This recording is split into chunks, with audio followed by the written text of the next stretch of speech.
As we join you today, there is more and more concern about the digital divide in Connecticut. What is the digital divide? What does that mean? Well, connection to the internet, either at home or at work, is essential for all aspects of life. But what if you don't have access to connect, or a device to connect with? What if you don't know how to use the device or the internet? And what if you just can't afford the high cost of internet service that promises speeds we may or may not be getting? And what if your job or getting a job depends on having access to the internet at home? Or if your child needs to learn at home and you don't have a way?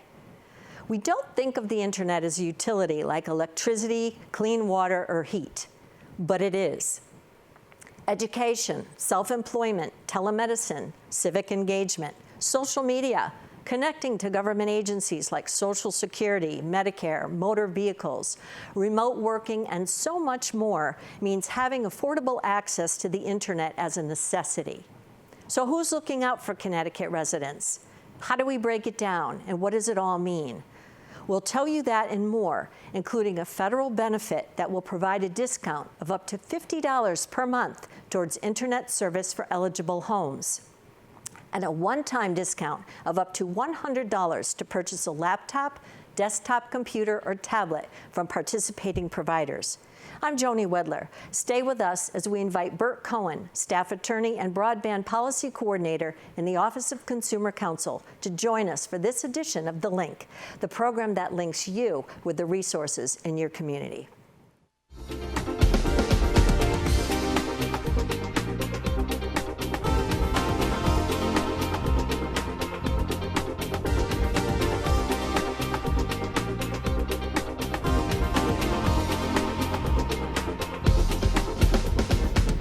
We're glad you're with us as we dive into all things broadband in Connecticut. Leading our expedition is Burt Cohen, a specialist in the field of cable and telecom matters. I'd like to begin by welcoming Attorney Cohen to The Link, and I'd also like to ask you about your background and about your current duties with the Office of Consumer Counsel. Thank you, Joni. It's so great to be here and nice to see you, and thank you for providing this opportunity for me to discuss these issues with you. I am currently a staff attorney, and in that role serve also as the broadband policy coordinator in the Office of Consumer Counsel. The Office of Consumer Counsel is an independent agency that is staffed by 11 dedicated and committed state employees who work on matters affecting consumers of utilities, electric, water, gas companies, as well as cable and telecom matters. As for me, I kind of view it as like an old Neil Young song, "Comes a Time." The lyrics were, "Comes a time when you're drifting, comes a time when you settle down," and I settled down with the Office of Consumer Counsel. And aren't we lucky to have you there with the experience that you have? Your background was prior to coming to the Office of Consumer Counsel.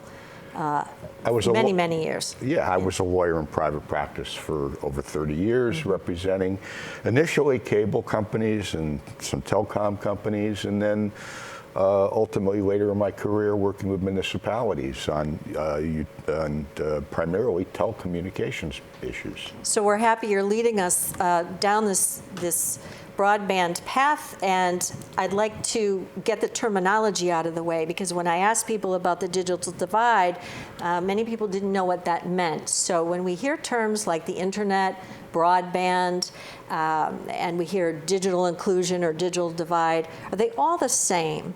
And what are the differences? Well, there's nuances, but they ultimately get to the same place. The idea is making sure that all residents, not just of Connecticut, but of our fine country, have the ability to participate fully on their economic, political, social, and educational life. So, for instance, you need to have connectivity. You need to have an internet service provider that can reach your house. That's one leg of the chair. You need to have a device to use the internet, whether it's a laptop, a personal computer, or a tablet. That's the second leg of the chair. The third leg of the chair is you have to have the service, and you have to be able to afford the service. And finally, the term that I call digital literacy component is you need to know how to use that device, how to access the internet, how to use that in a way, whether it's for education and remote learning or doing your homework, or for remote work, as many of us had to do during the COVID-19 pandemic, or for applying for unemployment benefits, or Social Security, or other benefits, as well as for education and entertainment purposes. Well, Attorney Cohen, when we look at why we're hearing more about digital inclusion and connectivity than I think we have ever before, not only in Connecticut, but across the country. What was the start of that? Was it? Well, it's always been there, but I think when the internet access first started to become a little bit more ubiquitous, everybody could have access to it. It was a nice to have. But with COVID, we learned it was a must-to-have service. It was a must-have service. So we look at, COVID really opened up the minds, the ears and eyes of policymakers, lawmakers, government officials to the fact that everybody needed to be connected and have access to the internet. For school, for work, and I believe Governor Lamont has said that the new normal is a hybrid work environment. Some of us are working from home at sometimes, in the office sometimes. And so the necessity to have not only access, but speeds, which we're going to talk about in a minute.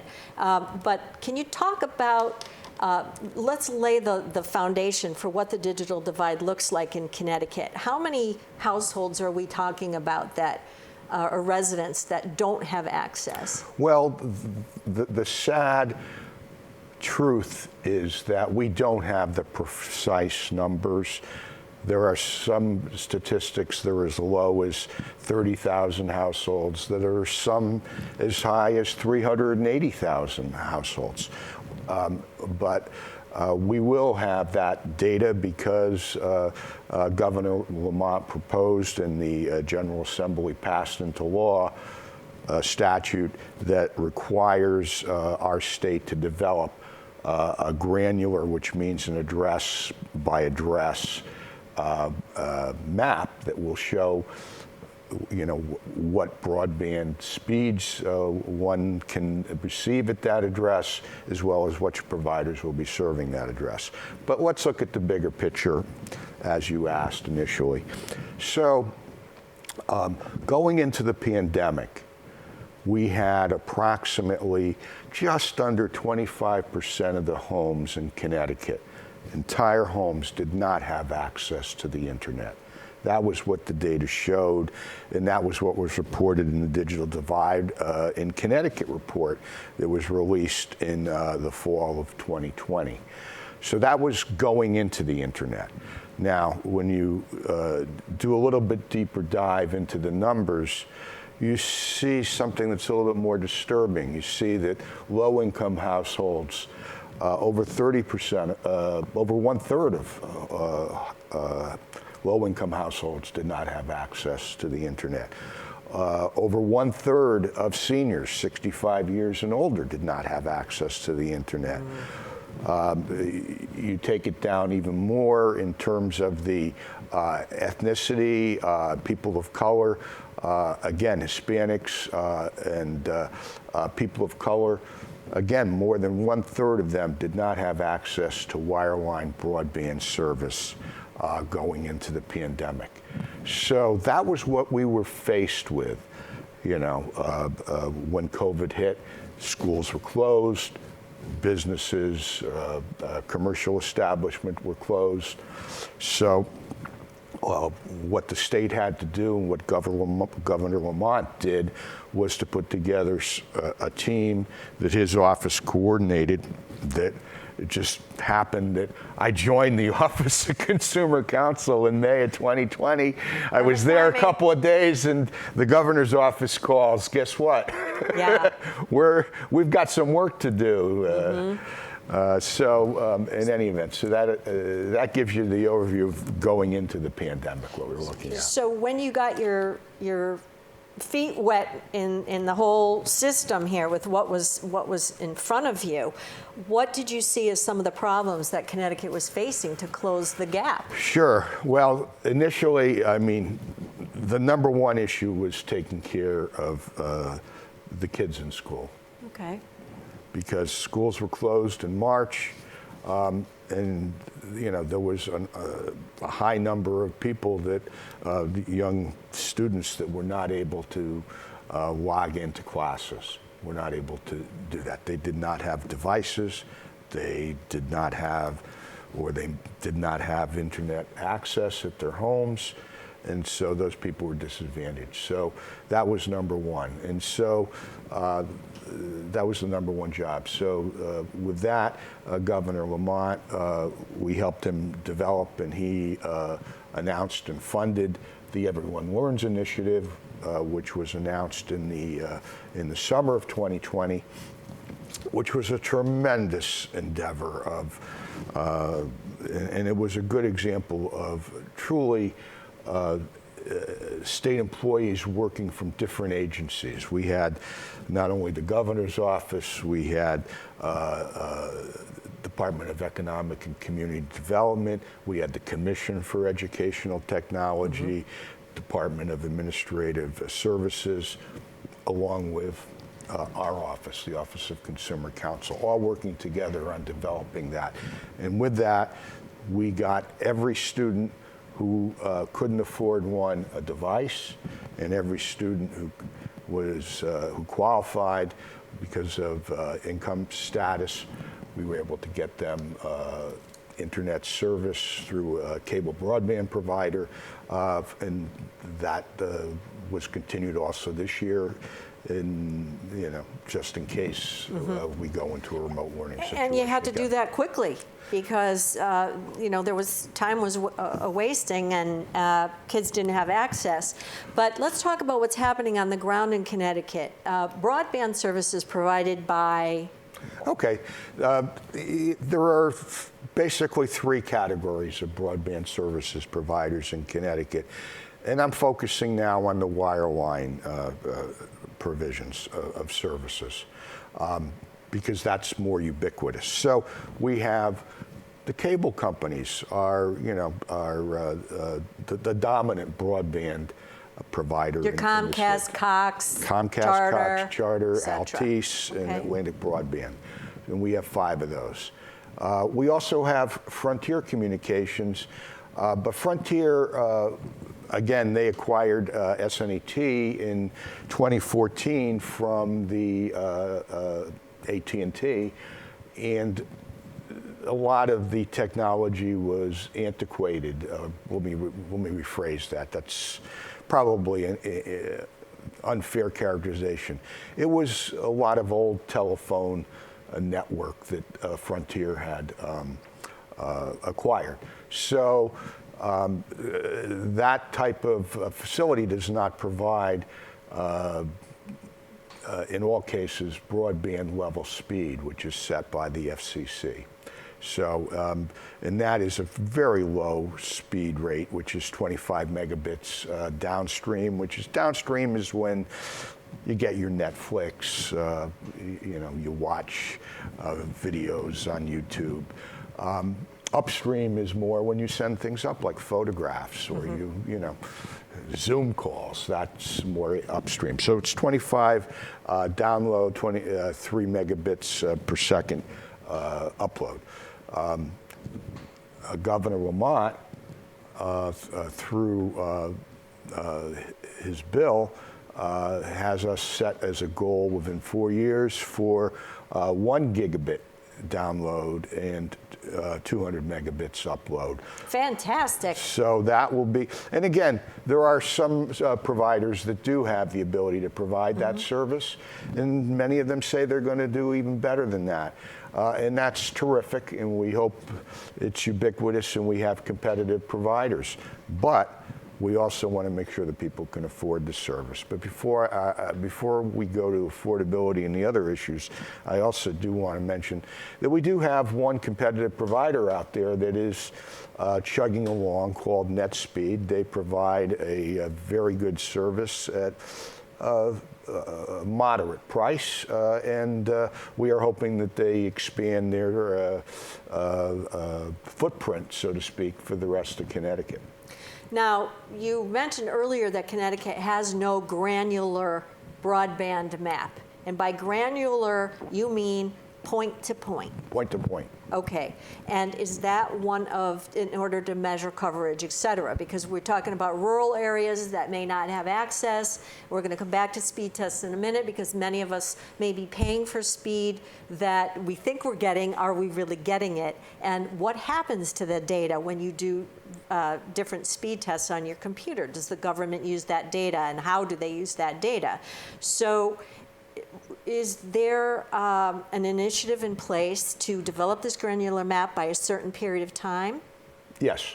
Okay. I won't. Yes. I won't Are you cross-examining me? No. Seriously. Yes. No. That is now in the hands of the Office of Policy and Management. They have what's called GIS mapping specialists. They have two people that right now have been focusing on broadband with me for the last almost year. So they are totally up to speed. Now, we do have access to a national broadband map. It's actually called the National Broadband Availability Map, NBAM, which is produced by the NTIA, which is a division of a federal agency, which is a division of the Department of Commerce. In the NBAM, we can get data from that. It's a combination of speed tests, it's a combination of FCC data, and some other databases. But it doesn't provide us, it provides us with great overview information, but it doesn't provide us with the precise, as you put it, point-to-point data that we want every resident of the state of Connecticut to be able to utilize. Absolutely. You know. And we'll touch on speed. We're already halfway through our program today, and we have so much more to talk about. But we have at the end of the program some speed test links that you've provided.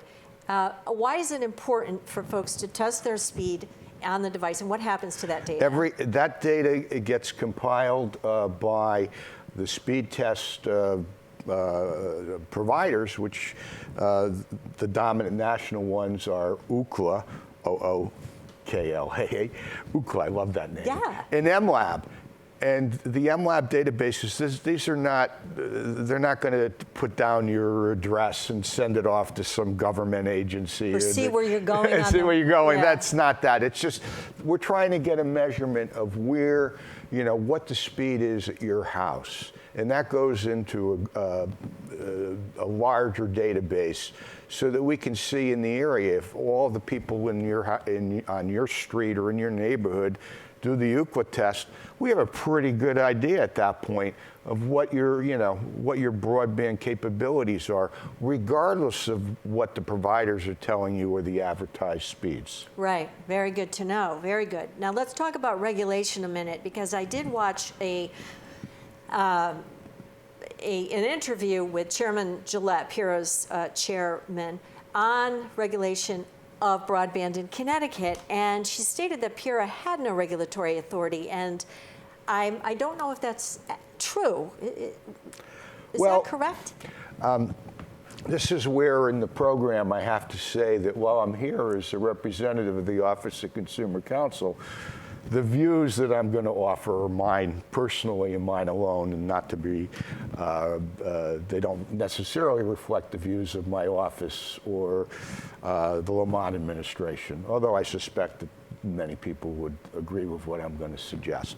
I think we've been oversold that idea that broadband and internet access provided by our cable and telecom companies are not, they're not subject to regulation. I think, you know, that Kool-Aid was first served back in the mid-2000s, and I think we need to start drinking out of a different pitcher, to put it in kind of an analogy term. So here's the deal.